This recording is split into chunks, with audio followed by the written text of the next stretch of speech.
Welcome to the Finale Overview class. These are the topics we'll be covering in this class: creating a file, adding staff elements, entering notes, playback, the score manager, quick mix basics, editing entries, managing parts, and outputting parts in audio. Step 1 in any Finale project is creating a document. There are 5 basic ways to do it. Most of the time we use the setup wizard, which is useful because it offers the opportunity to set up your score as you create the document. It automatically assigns sounds to all the instruments for playback, configures all the clefs and transpositions, and creates a set of linked parts for your score. You can use a document style you might have created previously. The default document opens a single staff default document. Finale also ships with templates that are pre-configured for many standard ensembles such as symphony orchestra, studio orchestra, Broadway pit band, and many others. Have a look at the screen grab showing a folder full of folders full of templates. You can pick a key signature or time signature in the setup wizard and also set a tempo. We usually wait on setting the tempo until the score opens because of the way Finale interprets tempo information. We have a course later on tempo issues in Finale, so for now, let's just pass on that step and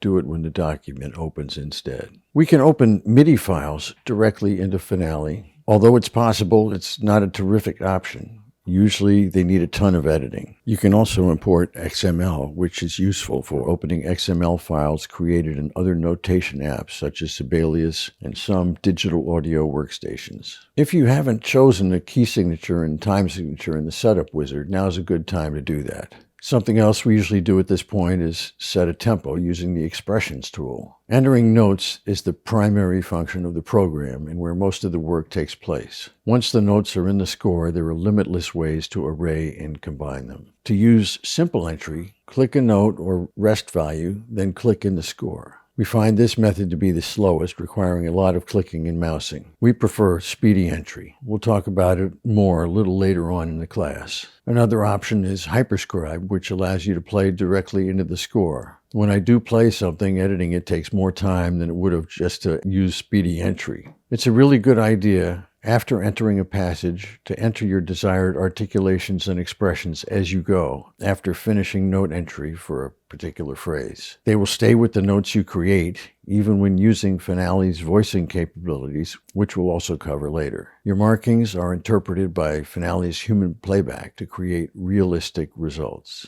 MIDI entry works well for basic chords, including triads and sevenths. Finale even detects inversions such as C over E. When using upper extensions to the chord, typing them into the score works, but it's slow, and often you'll find yourself in the chord definition dialog. You can do a lot of things in this dialog, including creating new chord extensions, modifying your chord library, and configuring chord playback and note detection settings for chord MIDI entry. You can add to your chord definitions, importing your chord library into your default document. We'll talk about that more in our Templates and Default Files class. For chord entry, Finale's most powerful feature is the chord suffix editor. There's a dialog that opens after typing a key combination following your chord's root. Type :0 and hit the spacebar and the suffix selector appears. This shows all suffixes currently available in the current document's chord library. Finale ships with a lot of them pre-configured. Once you know the extension number, you can type the root, a colon, then the extension number and hit the spacebar and your chord symbol appears in the score. You can edit any extension and add your own spellings and symbols in the chord definition window. You can save your chords to a Finale library, then export the library and import it to your default document and have it available for all your projects.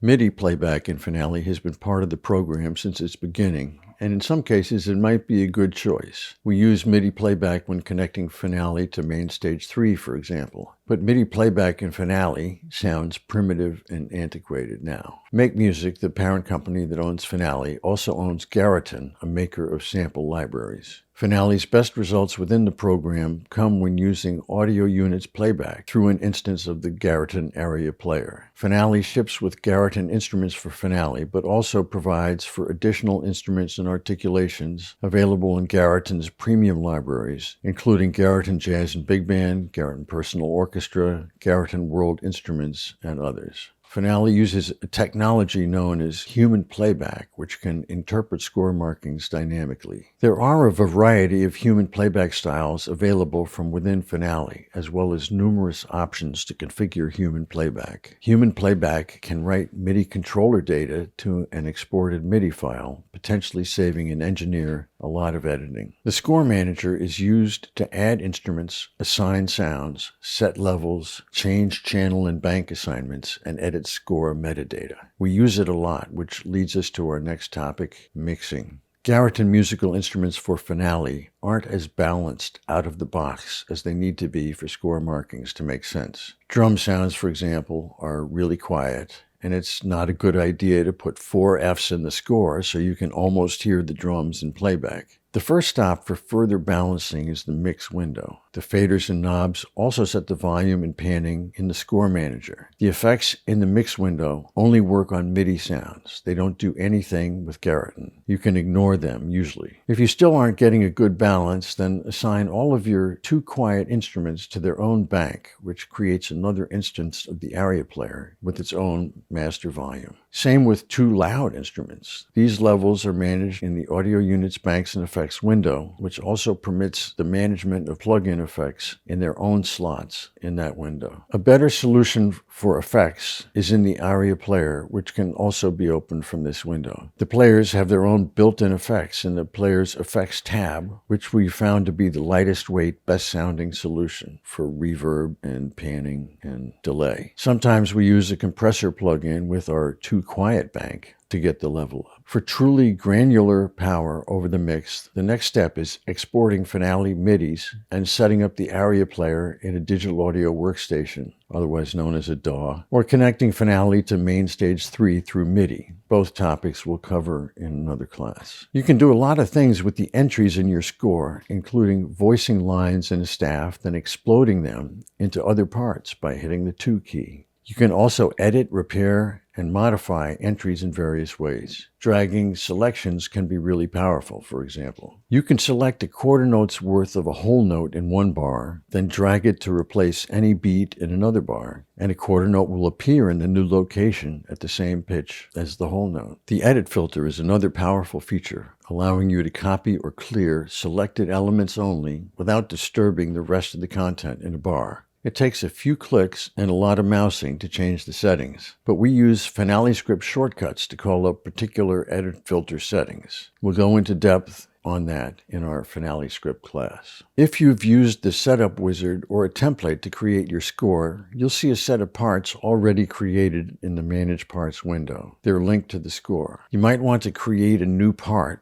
like maybe a piano vocal part, and you can do that in this window. You create a new part and add the staves you want to it. You can modify part names, for example, if you've added doubles to the woodwinds. You may notice more than one instrument in a staff in some of Finale's large instrument templates, condensing the score somewhat for the benefit of the conductor. These are set up with individual parts using the parts manager's voicing controls. When your score is written and almost ready to deliver, there's still work to do.